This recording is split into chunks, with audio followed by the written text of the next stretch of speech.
За охтуудаа олон улсын охид эрхийг хамгаалах өдрийн мэндийг хүргье. За миний хувьд бол өөрөө охинтой бас хүүтэй юм байгаа. Нэгдсэн үндэсний байгууллагаас 2012 оноос хойш эхлэн энэ өдрийг тэмдэглэн өнгөрүүлэхийг ер нь шийдвэрлээд улс орнууд тэмдэглэж байгаа юм байна. Гол зорилго нь бол ер нь охидын эрх гэж юу юм бэ гэдэг мэдээллийг бусдад түгээх ийм зорилготой юмнаа.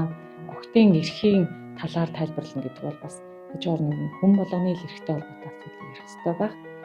Өөрийнхөө орон зайг мэдрээд өөртөө итгэлтэй, өөртөө хайртай, эрэгтэй ч бай, эмэгтэй ч бай хүүхдүүд өсч төрөх нь Монгол улсад хэрэгтэй байх гэж бодож байна.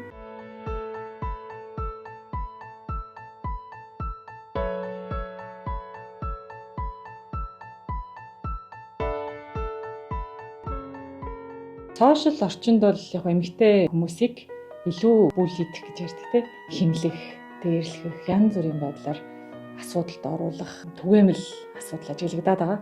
Энийн бол эсрэг байдаг. Бид нар бол хүн болгонд таалагдах албагүй, өөртөө л үнэн байвал тэгээ болох байх. Өнөөдөр сайхан баярлалаарай гэж хэлхийг хүсэж байна.